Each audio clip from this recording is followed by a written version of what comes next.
So I'm sorry we are very late, you guys. I'm sorry to keep you waiting. I was working with the president on something, and he wanted me to hand this out to you all, and I have it here, so I want to read it to the American public directly from the president. It has been suggested that we should rename as many as 10 of our legendary military bases, such as Fort Bragg in North Carolina, Fort Hood in Texas, Fort Benning in Georgia, and the list goes on. These monumental and very powerful bases have become part of a great American heritage and a history of winning, victory, and freedom. The United States of America trained and deployed our heroes here and won 2 world wars. Therefore, my administration will not even consider the renaming of these magnificent and fabled military installations. Our history as the greatest nation in the world will not be tampered with. Respect our military. So that was directly from the president. We spent some time working on that, and I wanted to deliver that to you. Also, I wanted to take us through a few other things relating to the coronavirus. First, the coronavirus task force briefing was held yesterday. I was in it, and there was some very good news that I'd like to share with you. I don't know if you all saw, there were 2 studies that came out, very strong studies in the journal Nature. And in Europe, which had a very similar epidemic profile to the United States, 3.1 million lives were saved due to mitigation and the efforts taken by the European governments. And as Dr. Birx noted to me, she sent this to me just before I walked out here, she said it suggests that the United States also prevented over 3 million deaths, thanks to the efforts of President Trump and the American people. Another study found that the shutdown efforts prevented 50 million additional coronavirus cases. So those are 2 very encouraging studies underscoring the work of the American people. Also, the Washington Post noted that these 2 reports use completely different methods to reach similar conclusions. They suggest that the aggressive and unprecedented shutdowns were effective at halting the exponential spread of the novel coronavirus. So thank you, Washington Post, for that good reporting. The Department of Agriculture, Secretary Sonny Perdue, also had some very good news in the task force briefing I was at yesterday.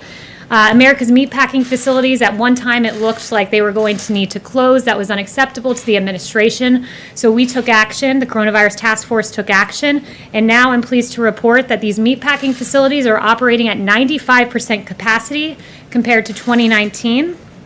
We have beef operating at 98% capacity, pork at 95%, and poultry at 98%. Throughout America's extraordinary efforts to slow the spread, President Trump ensured that the meat supply chain stayed functional and robust by directing these meatpacking facilities to safely operate in accordance with the CDC and OSHA guidelines. His efforts secured America's continual access to a steady food supply chain. And then finally, and very importantly, I have some great data points to share on coronavirus testing capacity in minority communities. Admiral Brett Joie shared this with me yesterday and last night as well. He said that when we look at testing sites, President Trump's public-private partnership with retail companies has proven quite successful. Testing sites are operating in 49 states, with 70% of these sites located in communities with moderate to high social vulnerabilities. And social vulnerability takes into account race, ethnicity, housing and economics, language barriers, and other factors. Also, federally qualified health centers, their FQHCs, serve 29 million patients in 12,000 communities across the nation. They provide care to 1 in 5 of those uninsured, 1 in 5 of rural Americans, 1 in 3 of individuals below the poverty line, and more than 1.3 million homeless men and women, and nearly 1 million migrant agricultural workers. And 92% of these FQHCs now offer COVID tests, and we've awarded them $583 million to 1,385 of these facilities. And finally, I promised my last announcement. The HHS Office of Minority Health issued a competitive funding opportunity to build a strategic network of national, state, territory, tribal, local, and community-based organizations that deliver vital health information and support linkages to services for racial and ethnic minorities. And this announcement, this network is scheduled to be awarded at the end of June and is expected to reach at least 40 million individuals from racial and ethnic minorities. These updates, I was told by Brett Joie, were received very well at the Senate hearings. And we thank the Vice President, Mike Pence, for doing an amazing job leading our coronavirus task force, and to President Trump, who has led in bringing America through the coronavirus pandemic. And with that, I'll take questions. Kristen. Haley, thank you so much. Does the president regret tweeting out a baseless conspiracy theory about a 75-year-old protester on the morning of George Floyd's funeral? The president was asking questions about an interaction in a video clip he saw, and the president has the right to ask those questions. But does he regret tweeting out this protester was assaulted? The president does not regret standing up for law enforcement men and women across this country. And let me say this, and just give you a little bit about the mindset behind the president's tweet. Look, we're living in a moment that is, it seems to be reflexively anti-police officer.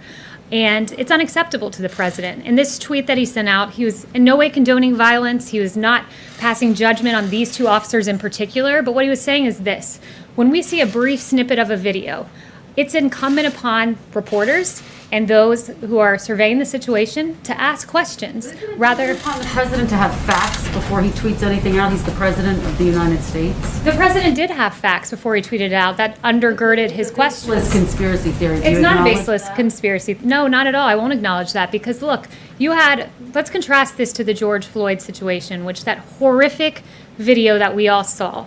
Every single police officer that I saw across the country came out and said, this is an inexcusable action, and I condemn this police officer. In this case, there were 57 police officers who said, I resign in protest over the way these two officers were handled. And the president says, those law enforcement officers have a right to be heard. But does the president John. think that anything justifies that 75-year-old man being pushed down to the ground like we all saw? The president does not condone violence. He wants to see the appropriate amount of police force used in any given situation, including this one, but he believes that the officers have a right to be heard. Very quickly, George Floyd's brother is here testifying. Has the White House invited him here to meet with the president? The president has repeatedly acknowledged George Floyd, his passing, the egregiousness of that atrocity, and has called the family by phone, as he did last week. Yes. The president has got an event tomorrow in Dallas at a church in which he'll meet with faith leaders. He'll also meet with law enforcement officials, small business owners. The theme is a plan for holistic revitalization and recovery.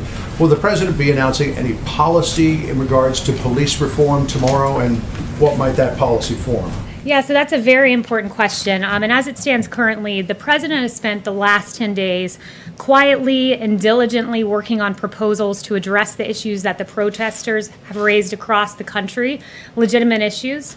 And that body of work, I'm told, is reaching its final edits, and we hope to produce it for you in the coming days. I can't promise you it's tomorrow, but in the coming days, we look to deliver that. So what then will tomorrow be about? Will it be a listening session as he had on Monday with law enforcement, or might there actually be some concrete policy proposals? Yeah, it will be a round. It could at least be done at the executive level. It will be a roundtable, much like what you saw with law enforcement officers earlier in the week. And if I could just stay on that theme for a second, in terms of reform ideas that the president could support, Democrats have floated some in the House. Senate Republicans, led by Tim Scott, are working on others, things like banning chokeholds, banning no-knock warrants, independent process to investigate misconduct. Could the president support issues like that?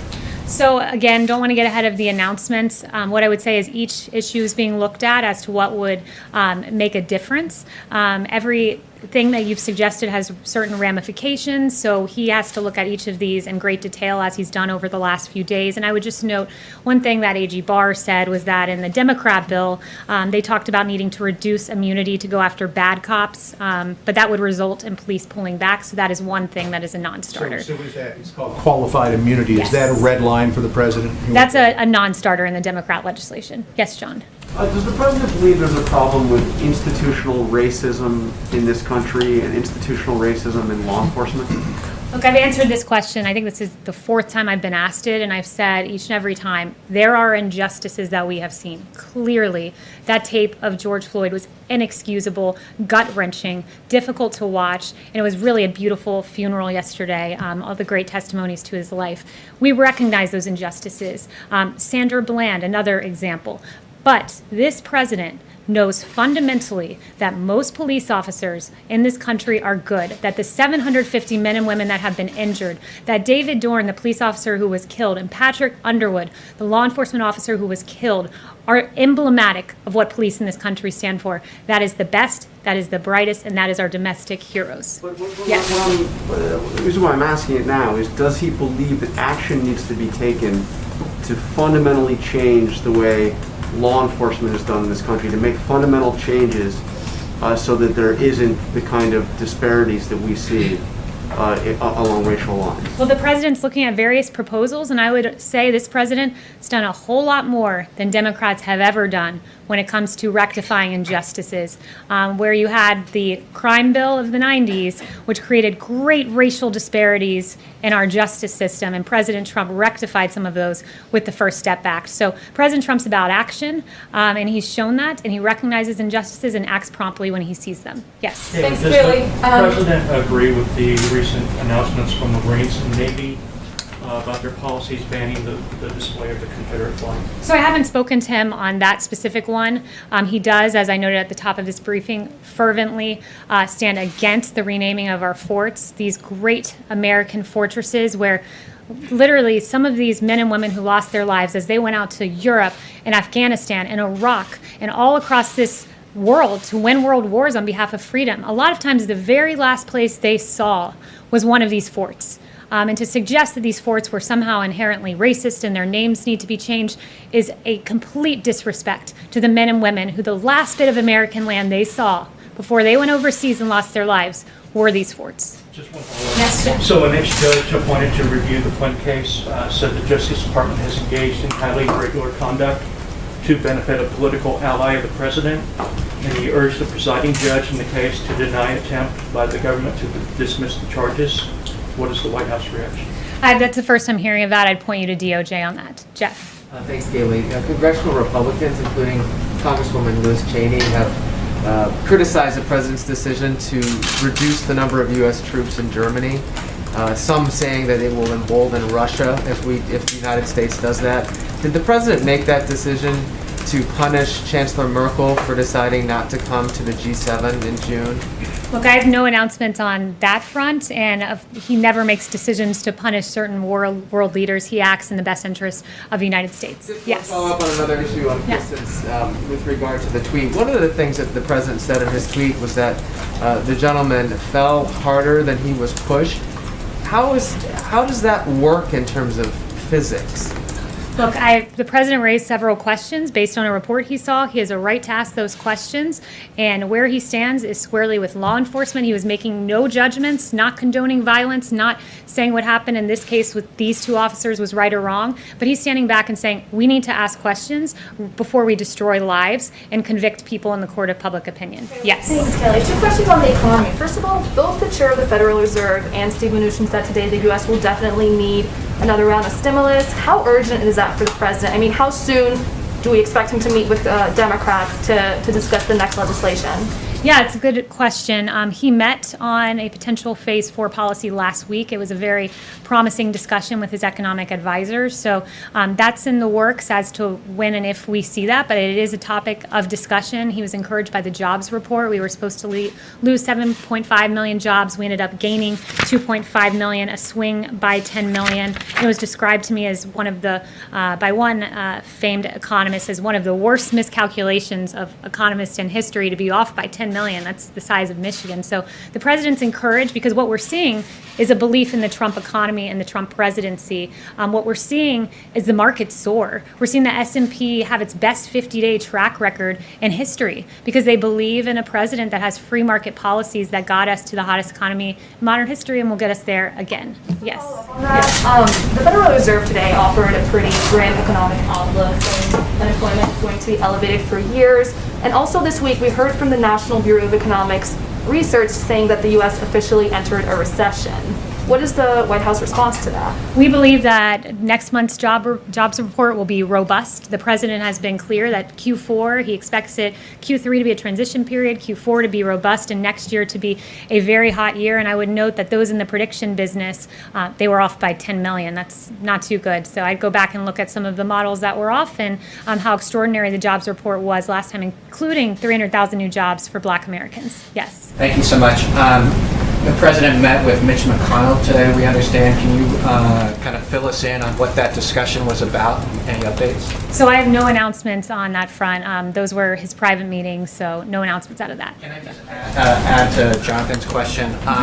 You know, a lot of people are concerned that there is, you mentioned justice disparities. there's a lot of concern of some Americans that police officers treat black individuals and people of color differently than white individuals. Does the president share those specific concerns? Here's what he's concerned about. He's concerned about what and I've told you he's addressed injustices with Sandra Bland and George Floyd and has repeatedly acknowledged that.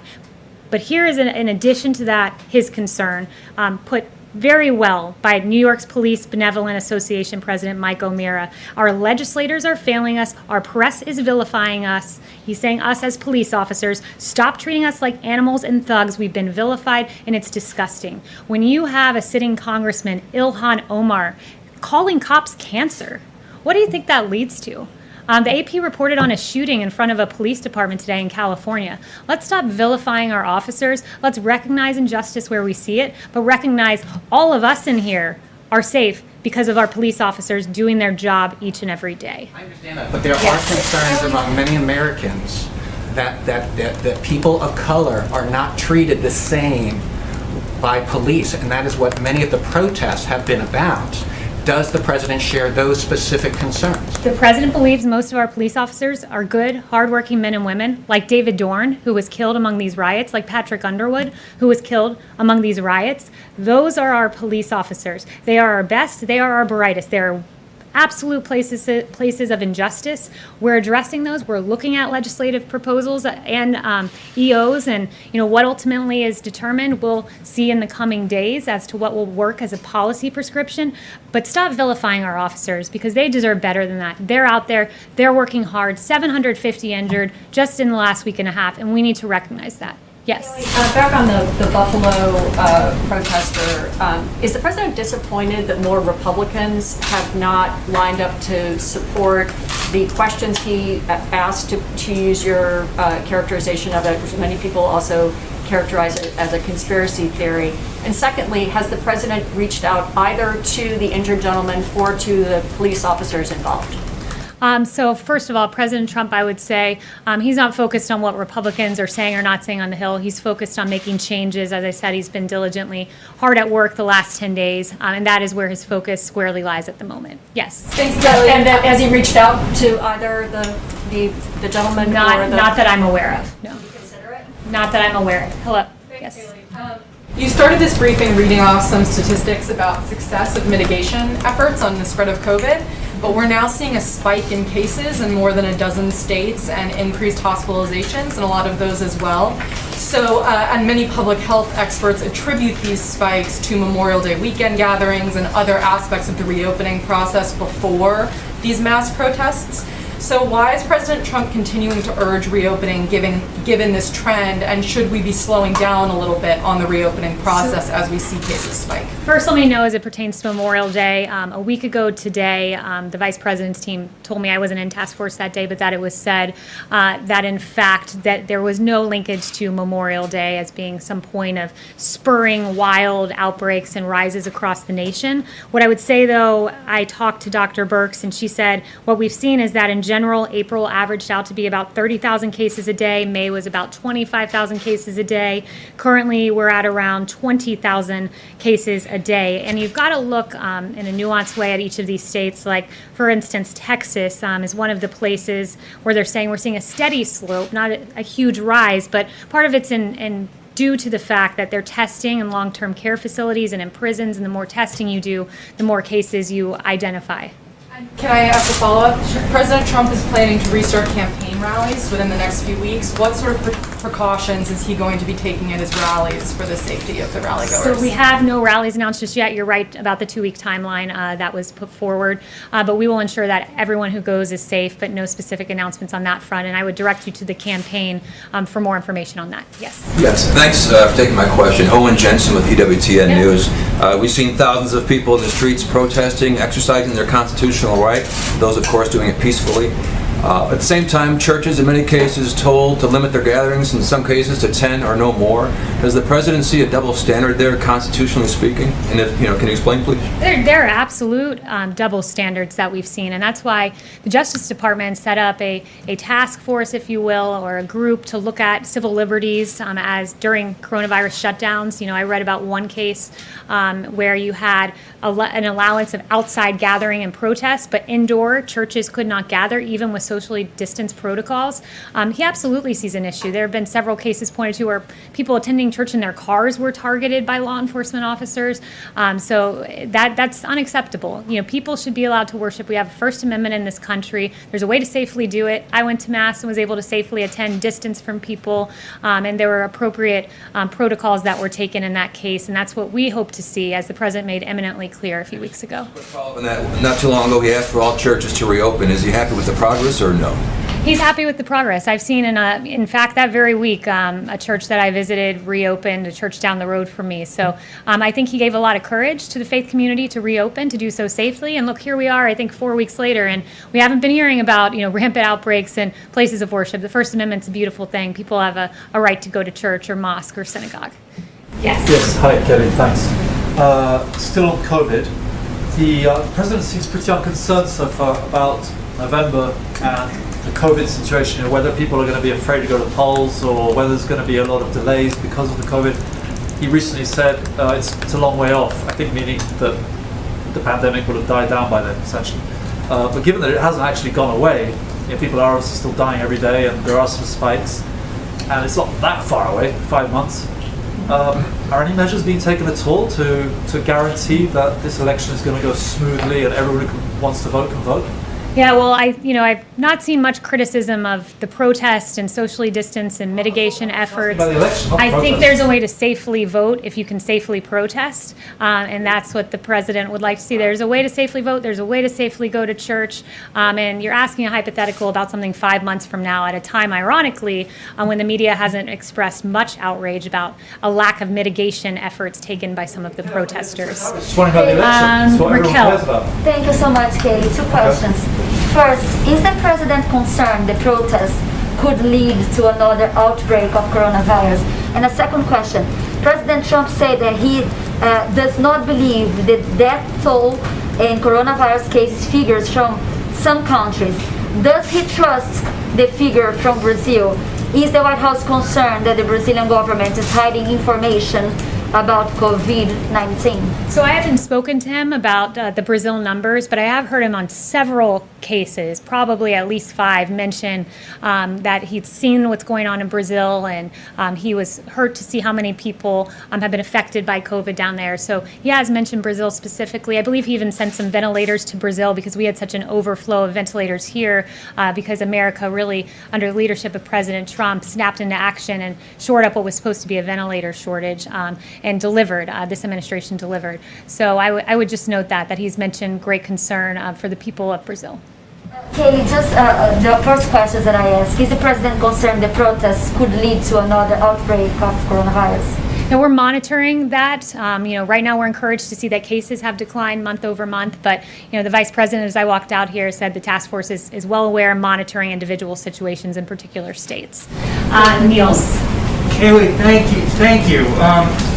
Going back to where you started with the statement about renaming the military bases, if Congress were to send over, say, the defense authorization with language that were to rename one of these bases for someone who, say, was a general who won the Civil War, would the president veto the defense authorization? The president will not be signing legislation that renames America's forts. It's important to note, Fort Bragg, for example, it's one of the largest military installations. It's home to tens of thousands of brave American soldiers.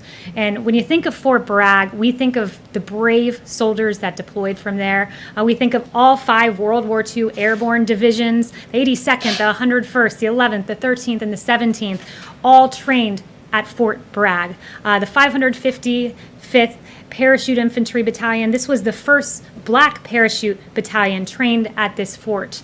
We must recognize the sacrifices made by these men and women, some of whom saw Fort Bragg for the last time before they went overseas. We've got to think of the Fort Bragg soldiers that have led humanitarian operations like in Hurricane Katrina and the earthquake in Haiti. We've got to honor what has happened there, not rename it. So that is an absolute non-starter for the president. And I would also note... One more question on that. Yeah, John. One more question on that. General David Petraeus is one of those people who went through Fort Bragg a number of times, even though his first command was at Fort Campbell, Kentucky. He penned a quite lengthy and detailed editorial about the reasons why those bases should be renamed, saying it's ironic that American soldiers and Marines are being trained at bases named for people who fought against the Union back in the Civil War, that many of the people for whom these bases are named were leaders held in questionable regard, but who were elevated during the Lost Cause movement. He goes on to say, we do not live in a country to which Braxton Bragg, Henry L. Bang, or Robert E. Lee can serve as an inspiration. What does the White House say to that particular point of view? Fort Bragg is known for the heroes within it that trained there, that deployed from there, and it's an insult to say to the men and women who left there the last thing they saw on American soil before going overseas, and in some cases losing their lives, to tell them that what they left was inherently a racist institution because of a name. That's unacceptable to the president, and rightfully so.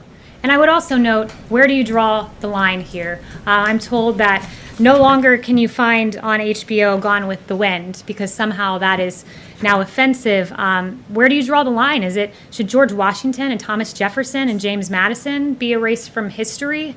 What about FDR and because of internment camps? Should he be erased from history, or Lyndon Johnson, who has a history of documented racist statements? And finally, what about people that are alleged by the media to be segregationists? NBC tells us Joe Biden didn't just compromise with segregationists, he fought for their causes in schools, experts say. CNN tells us letters from Joe Biden reveal how he sought support of segregationists in the fight against busing. And Washington Post tells us that Biden's tough talk on 1970s schools desegregation plans could get him new scrutiny. And there are several more where that came from. So I'll leave you with the question, should we then rename the Biden Welcome Center? Thanks very much, guys. One quick follow-up on